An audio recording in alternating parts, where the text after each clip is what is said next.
curious aspects of these lives that we have in this realm that we find ourselves in is that we, in terms of the visible light spectrum and our sensory perceptions, we are only able to perceive a tiny fraction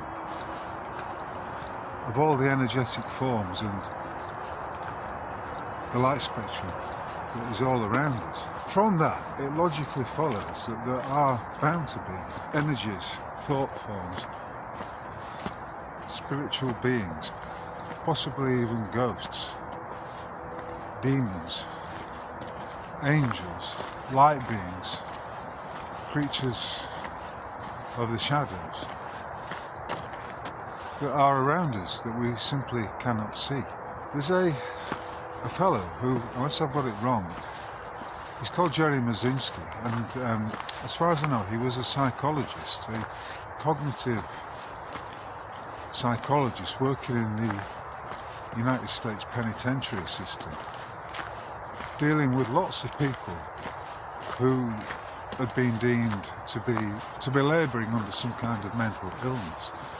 And as is often the case, when such individuals are not understood by the professions, a psychiatrist will prescribe certain drugs, and those drugs are often opioids. In other words, they are from the opium plant, and or they are pharmaceutical drugs.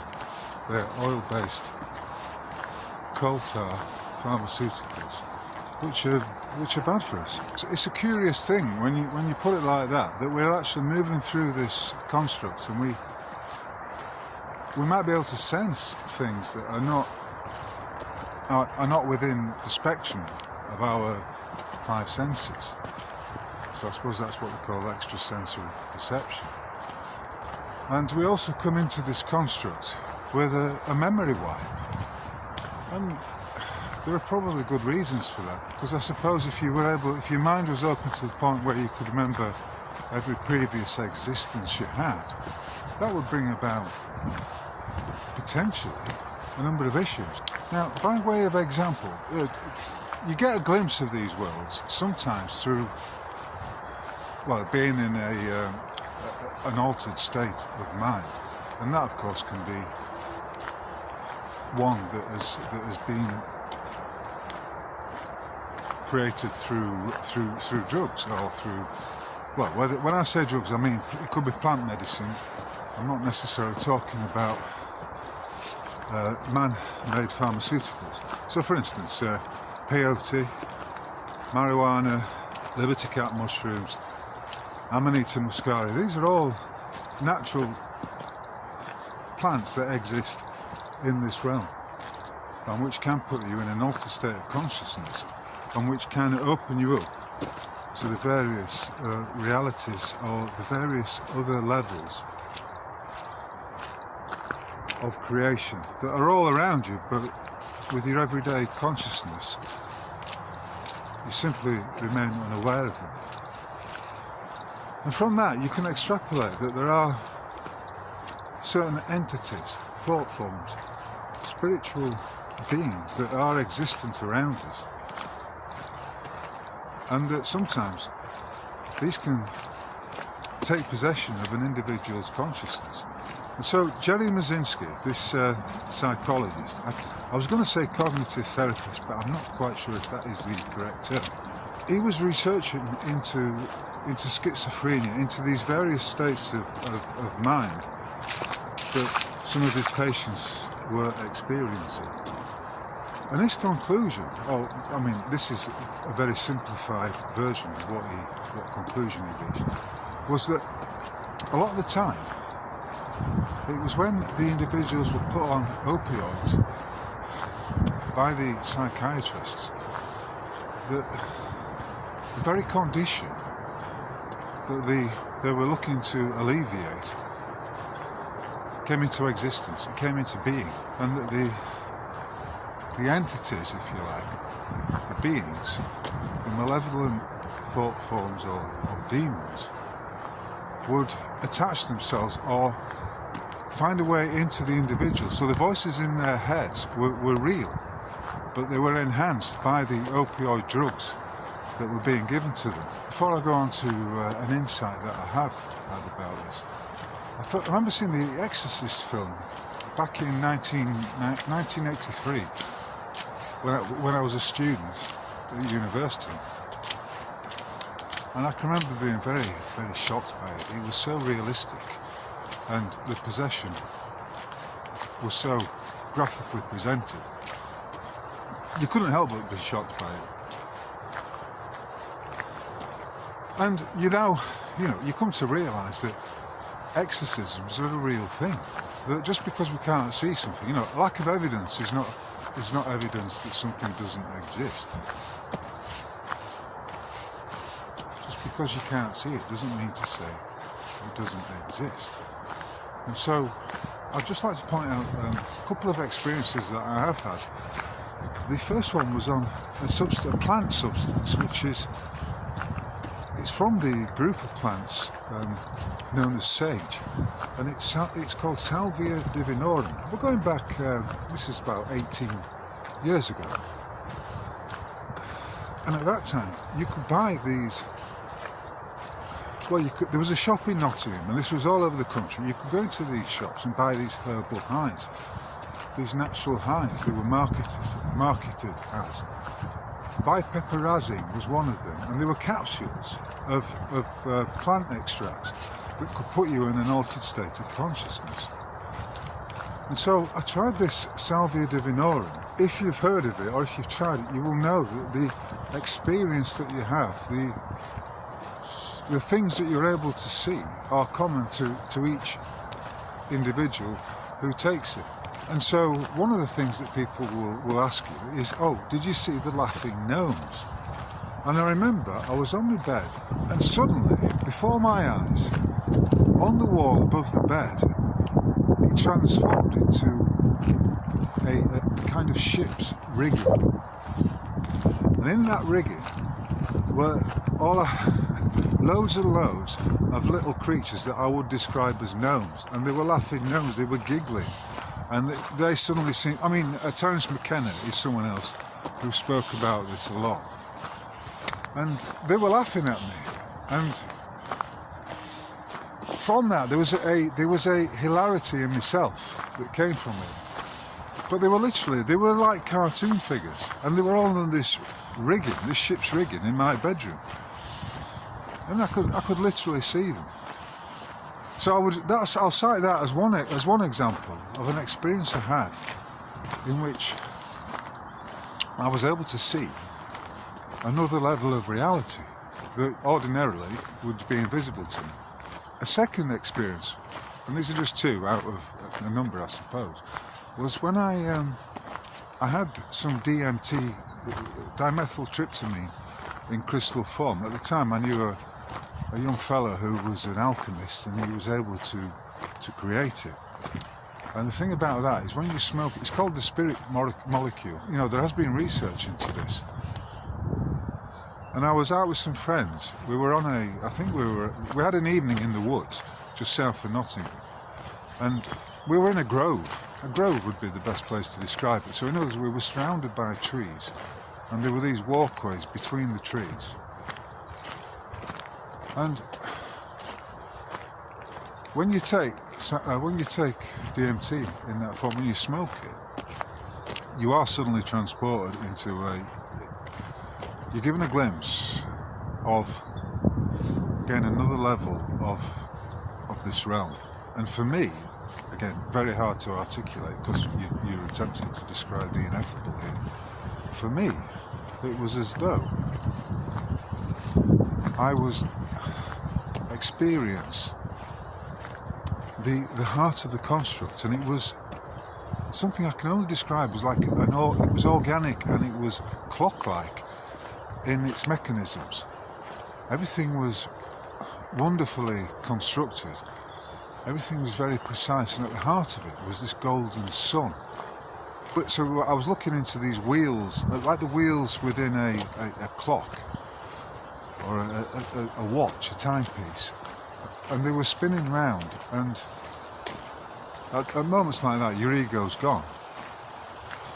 You're not there, you're just observing, and you're getting a sense of what lies at the heart of everything. And with that came a realisation, a sense that this is indeed a divine construct. But it is a construct, albeit a heavenly one.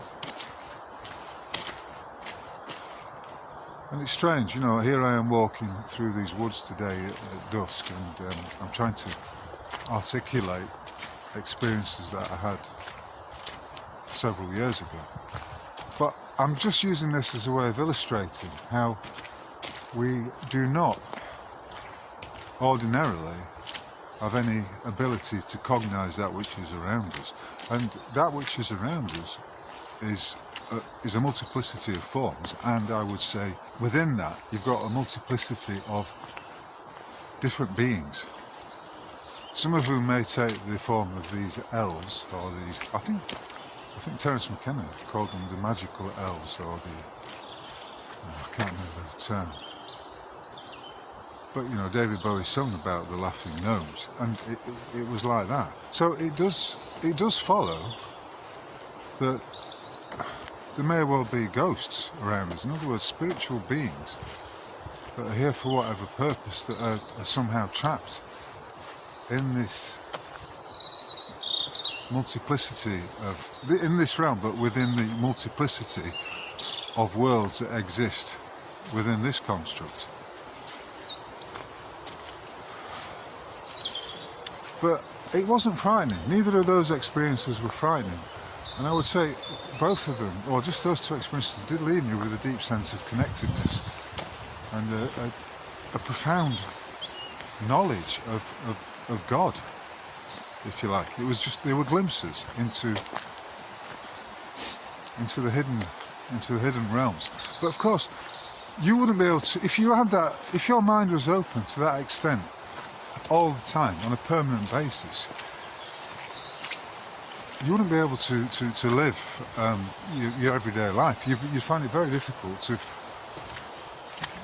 do everyday tasks, because you'd be agape all the time. Your mouth would be wide open. You'd be astonished at exactly what it was you were looking at. And so there are very good reasons why we can't see these things around us. And you could say, well, we don't need to see them anyway. But I suppose if you want to find something out and you want to know, then you will find it out and you will come to a state of knowingness. That's the way it is. Seek and ye shall find. But of course there are dangers within that. Like these individuals that Jerry Mazinski was researching about. They are wide open, or for whatever reason, these spiritual attachments have been allowed into their consciousness. They've almost come in as a possession of their minds, as a would you call it? You might call it a demonic possession, which is a real thing. Obviously, I mean, exorcisms are necessary from time to time. And how disconcerting it must be for an individual who has somehow let these demonic entities, or these, and some of them are, you know, deceivers. They're there to trick you, and they may be there to trick you into believing that they are actually divine, that they are the voice of God, when really they're no such thing. After all, does the devil not come in many guises? There are certain behaviours, certain substances that, as far as I can tell, do aid this possession, even though the individual may not realise it. You know, one of the deceptions would be to convince the individual that he is all-powerful, all-knowing, and that it is the voice of God that he is experiencing, when the reality could well be that he's being deceived. But it is not that at all, but rather some kind of very deceitful, very clever entity that has come into that individual's consciousness. But at all times we need to remember that this realm, whatever it is one that it all requires our consent. everything is engineered in the material, particularly in the geopolitical realm. Everything is engineered towards gaining your consent, getting you to accept something, to believe something, and to take a course of action that might not be necessarily in your best interests. You've only got to think back to the COVID era, the scamdemic, and how many people were psychologically manipulated into accepting that they, first of all, that there was something called a virus that was a danger to them, that wearing masks was a way to protect themselves, and thirdly, that they would have another layer of protection if they took the pharmaceutical injection, the 3-dart finish, the shot of coal tar serum into their veins, when in fact the truth was that it was all psychological manipulation, and a lot of it was designed not only to cool the herd, but also, as always is the case, for the pharmaceutical companies to make huge profits at the expense of the world's populations. That's just a brief kind of not interlude, but a brief kind of pontification on that particular subject. And so you do wonder what it is that what happens to people. And you may look at someone and you may think, well, that's very strange behaviour for them. They're not usually like that. Is that them? Is that individual really speaking to you in the way that you would expect them to? Is it truly their voice? Now, of course, you can protect yourself from all of this. One way to do that would be to truly know yourself, but also to be very conscious about whatever it is you are allowing into your consciousness. And alcohol is quite possibly is definitely another way of opening yourself up to these entities. Excessive alcohol consumption. I mean, they call whiskey, gin, vodka, rum, etc. spirits for a reason. And there's no doubt about it in my mind that the plants I was talking about earlier, like the Salvia divinorum, the marijuana or the cannabis plant, the Amanita muscaria mushroom, to name but 3, can open you up to, I don't know whether you'd call it demonic possession, but certainly a spiritual possession. Because if there are these truncated, formless spirits all around us, could it not be the case that they are desirous of having a body, having an avatar that allows them to experience the 5 sensory world in ways which they cannot usually, in ways that a detached spirit or a ghost can't do? This was something that Jerry Mazinski was talking about, and I will put a link to the interview with Dom and Christian of the sheep farm. I think they've interviewed him at least twice, and it is a very, very interesting discussion, and grounded in Jerry's direct experience of working with these inmates at these penitentiaries. As we are, I mean, it's dusk now, which you can see, and as I'm wandering through these woods, it could well be that there's all kinds of spirits of the woods, of the trees, of nature flying around me, just invisible to me, because I'm currently operating on a very limited bandwidth, so to speak. Whichever way you look at it, it is very interesting, and I would like to hear your thoughts on it. If you've had similar experiences with these substances, or you know of someone who has had someone who's been through the same, then drop a drop a comment below in the comment section. This has been part 2 of today's ramble. If you've got this far, you know, I do appreciate your time and your attention. So please give a thumbs up. Please subscribe. You can subscribe at a variety of places. I'm on Facebook. I'm on X. Both of those you can find me at Michael O'Dara. I'm on Substack. I've got my website roguemail.org, and of course I'm on, I nearly said YouTube, but that would be a mispronunciation. I'm on YouTube, and I currently have something like 267 subscribers. Why? Because just as is the case with X, for some reason I'm being throttled, strangled. My voice is being strangled, which means it can't be heard as widely as perhaps it merits. So if you are able to share, as well as like and subscribe and drop a comment, then please do so. And should you be feeling generous and appreciative and like to tip me a few quid via the buy me a coffee button, then please do so.